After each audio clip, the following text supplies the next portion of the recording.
I mean, we're looking at exponential technology at companies that are exploiting these technologies, but we're all organizations made up of people. And people are not exponential. We're made of the same flesh and blood mess of minerals that we've been made up of all along. And how do we fulfill the amazing potential created by these advancements? What is it? How are we going to get so much more out of our people within our organizations that we want to be innovative? Now, I'm the director of innovation. It's my job to help figure that out for lastminute.com. And I'm going to tell you some stories and learnings that are going to hopefully give you tools to answer that question for yourself, surprise you a little, maybe disgust you, and we'll see if it benefits you. So I got to this point on a very circuitous journey. I studied maths and physics, and I had this dream of saving the world. I had studied Einstein's life story and other great physicists and mathematicians who made a big difference. But by the time I was leaving college, I realized that mathematicians and physicists haven't actually done that much to improve the world, at least back when I was graduating from college. And I thought, if I want to make a difference, I need to go to law school. Well, I didn't have everything figured out then, but I did go to law school. I thought I could apply my problem-solving skills to the world through the medium of the institutions that affect people's lives. By the end of law school, I discovered that actually that doesn't work either, that lawyers don't actually make that big of a difference in people's lives. And I went into the area of community organizing. I joined up with the organization that Barack Obama worked for when he was a community organizer before he went into politics. It was called the Gamaliel Foundation. I learned about listening. I learned about the tools for making change at the grassroots level. I learned about how to motivate people to make a difference in the world. And I also got burned out because I wasn't making any money and my personal life was crap, because if you're doing that sort of thing, you're not really working on yourself. And I decided to take a break. I went back to what I was good at, programming. I got a job at a travel marketing company called Sherman's Travel, and from then on, I felt like I've been on a vacation. I'm not trying to save the world, but I am making a big difference. I'm figuring out ways to connect people to trips that make their lives better. And connecting people is a big part of making the world a better place. So I started out as a developer. I ended up in the area of analytics at lastminute.com, and I was never happy just programming. I wanted to be involved in decision making.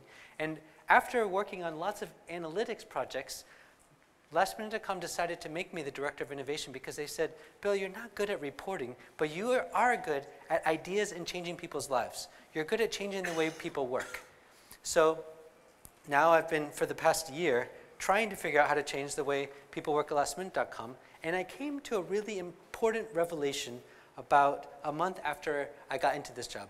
I was given this promotion, head of analytics to director of innovation, and I was excited but stressed, and I was still trying to take care of problems that I had created as analytics director. Made a lot of mistakes. I wasn't good at proofreading my own reports, and so someone called me up after I had made this change and said, Bill, you made a report for me about my performance last year, and my new boss wants to see this report, and I was looking at it, and it's actually completely backwards. It makes me look like I did much better than I actually did. Can you come and fix it?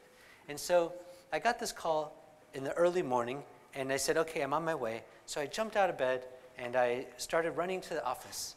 And I was in Hampton Wick, staying in an Airbnb flat. And I needed to take a shortcut to get to the train. And there's this fence that went alongside the apartment block that I was staying in. And I felt like I could shave off about 3 minutes from my running to the train if I climbed over this metal fence that was by between the pavement and my apartment. And so it was a dewy morning, and I climbed up on the metalwork on this fence. It was about this high. And as I got up to the top of the fence, I slipped. And I sat on a spike on the top of the fence. And it went inside me. It pierced my skin. And I was stuck on it for a second. And I had this rush of superhuman strength. And I pushed myself off of the fence. And I landed on the pavement. And a good Samaritan came by. And he held some lady's sweater on my rear end.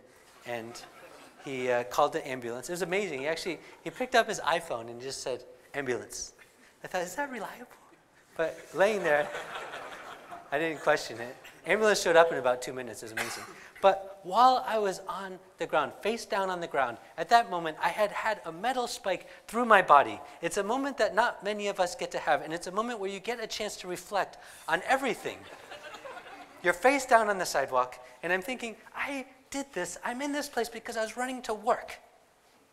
And I am thinking about all of my experiences in life, and was it all worth it? And the thing that kept popping into my mind was work. Now, you think, your life is not about work. Your life is about all the things that your family, your interests, your hobbies, but actually, you spend so much of your time at work, so much of your waking hours at work, that your life actually is about work. Whether your life was meaningful, the question is answered by whether your work was meaningful. If your work wasn't meaningful, then your life was wasted. That's what I got to laying on my face after making this huge mistake and trying to climb over a fence to get to work faster. So I go to the hospital, I get sewn up. It only takes me about 6 weeks before I'm whole again. Don't worry, everything works. I'm okay. And I'm back at work, and I'm realizing how much time we spend doing things that are not worth it. How many projects we work on where we look back and we think, that didn't make a difference at all. The new answer, the new question that program managers and product managers are now asking their staffs is the thing I'm working on worth it? Is it something that 2 years from now I'm going to look back and I'm going to remember that this was memorable? Now, that is the question, and it's the question now that's in the performance plans of people this year at lastminute.com. Even our salespeople who are in charge of recruiting our hoteliers are asked the question, what is it that I did this past year that was a wow project? That's the question that is in that they will have to answer when they're bonused at the end of 2013. What is it that I did that was a wow project? And if there's nothing you're working on than wow, then you shouldn't actually even be doing it. You should leave. So we have lots of people who are who are in the wrong job. And the answer is not to try to coach people and try to performance manage them. The answer is everybody deserves to offer their most precious gifts to this world. And when you're doing that, then we can achieve the exponential. If you are not working on wow, if the organization you're in is not your vehicle to achieve wow in this world, you should leave. You should go find that. And if you're a CTO, if you're a manager and you're a director in this room, and you're managing people who are not able to produce wow in the job they're in, you need to get rid of them. You need to help them find the wow. It's the best favor you can do to them. You are ruining people's lives if you're not putting them on projects that have wow written all over them.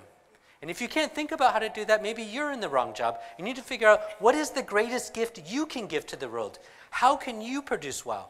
The innovations that come from these technologies cannot be achieved by people who are not in a position to deliver wow. All of these companies in Silicon Valley have figured that out. And that's our job, is to figure that out as well. If you're not doing wow, you might as well not do it at all. Thank you.